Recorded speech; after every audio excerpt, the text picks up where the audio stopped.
Good morning, my dear children. Welcome to the class. This is your Hindi literature period. Chapter 5 जैसे को तैसा। आज हम लोग हिंदी लिटरेचर में चैप्टर 5 जैसे को तैसा जब चैप्टर है उसको रीड करेंगे और उसकी स्टोरी को समझेंगे। ओके। इस चैप्टर में लोमड़ी और सारस की कहानी बताया गया है।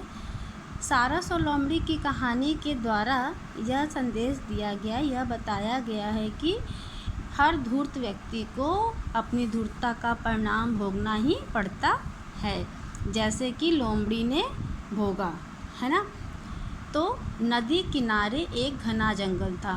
नदी के किनारे एक बहुत बड़ा घना जंगल था। उस जंगल में अन्य जंगली जीवों के साथ साथ एक सारस तथा एक लोमड़ी भी रहते थे। नदी के किनारे एक बहुत बड़ा घना जंगल था। उस जंगल में बहुत ढेर सारे जंगली जीव जंतुओं के साथ साथ सारस और लोमड़ी भी रहते थे। दोनों घनिष्ठ मित्र थे। सारस और जो लोमड़ी थे वो दोनों बहुत ही घनिष्ठ दोस्त थे, मित्र थे। दोनों साथ साथ जंगल में घूमते और हंसी खुशी अपना जीवन व्यतीत करते।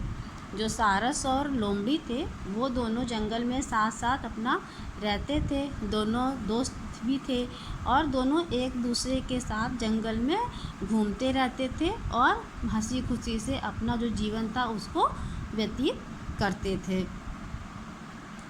एक दिन लोमड़ी ने सारस को अपने घर दोपहर के भोजन का निमंत्रण दिया। एक दिन जो लोमड़ी थी वो सारस को अपने दोपहर के घर पर दावत दी, भोजन का निमंत्रण दिया। सारस ठीक समय पर लोमड़ी के घर पहुंचा। जो लोमड़ी थी उसने सोचा एक दिन कि चलो सारस को अपने घर दोपहर के भोजन पे बुलाते हैं। सारस भी एकदम ठीक टाइम पे लोमड़ी के घर पहुंच गया। सारस ठीक समय पर लोमड़ी के घर पहुंचा तो लोमड़ी बोली, मैंने बहुत ही स्वादिष्ट सूप तैयार किया है। सारस जो थे वो एकदम राइट टाइम पे लोमड़ी के घर पहुंच गए। लोमड़ी घर पहुंचते ही लोमड़ी बोली सारस से, मैंने बहुत ही स्वादिष्ट सूप तैयार किया है, तुम बैठो, मैं सूप परोसती हूँ। लोमड़ी कहती है सारस से कि तुम बैठो, मैंने बहुत ही स्वादिष्ट सूप बनाया है, तैयार किया है, मैं सूप परोसती हूँ। इतना कहकर लोमड़ी रसोई घर की ओर चली गई।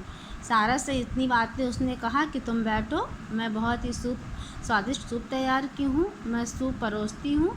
इतना बोलकर लोमड़ी जो थी वो अपने रसोई घर यानी कि अपने किचन में चली गई।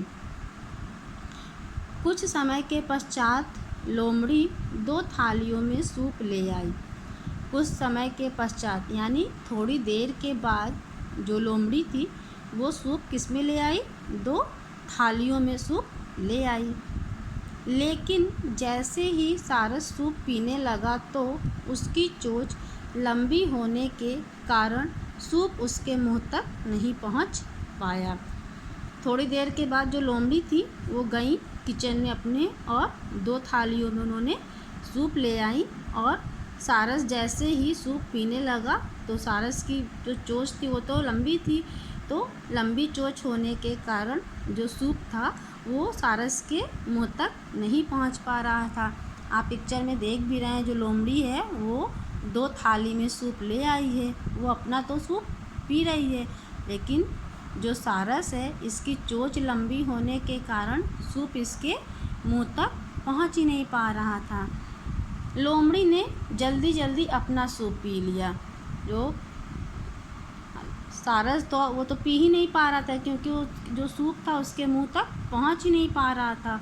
और जो लोमड़ी थी वो फटाफट अपना सारा सूप जो था उसने पी लिया फटाफट, क्योंकि थाली में सूप लाई थी तो थाली में सारस का मुंह नहीं पहुंच पा रहा था। और लोमड़ी जो थी फटाफट अपना सूप फिनिश कर दिया, पी लिया उसने। अपना सूप समाप्त करने के पश्चात लोमड़ी बोली, तुमने अभी तक सूप को छुआ भी नहीं, मुझे लगता है तुम सूप पीते ही नहीं हो। इतना कहकर लोमड़ी सारस का भी सारा सूप चट कर गई। अपना सूप तो उसने पी ही लिया फटाफट। लोमड़ी अपना समाप्त कर ली सूप। उसने बोला, अभी तक तुमने सूप को छुआ भी नहीं, मुझे लगता है कि तुम सूप पीते ही नहीं हो। इतना कहकर लोमड़ी जो थी वो सारस का भी सारा सूप पी गई। सारस चुपचाप बैठा लोमड़ी का मुंह ताकता रहा। जो सारस था वो चुपचाप बैठा क्या कर रहा था, लोमड़ी का मुंह ताकता रहा। उसे गुस्सा भी बहुत आ रहा था क्योंकि वो भूखा था। सारस बेचारा चुपचाप बैठा हुआ मुंह ताकता रह गया। उसको अंदर से बहुत गुस्सा भी आ रहा था। क्यों? क्योंकि वो भूखा था। लेकिन सारस कुछ नहीं बोला और लोमड़ी को अलविदा कहकर चला गया। जो सारस था उसको अंदर से गुस्सा बहुत आ रहा था क्योंकि उसको भूख लगी थी, लेकिन वो कुछ बोला नहीं, चुपचाप लोमड़ी को अलविदा कहकर चला गया। उसने मन ही मन यह निश्चय कर लिया कि वह अपने इस अपमान का बदला अवश्य लेगा। उसने मन ही मन यह निश्चय कर लिया कि वह अपने इस अपमान का बदला लोमड़ी से ज़रूर लेगा। ओके बेटा, इसके बाद की जो स्टोरी है हम आपको कल एक्सप्लेन करेंगे।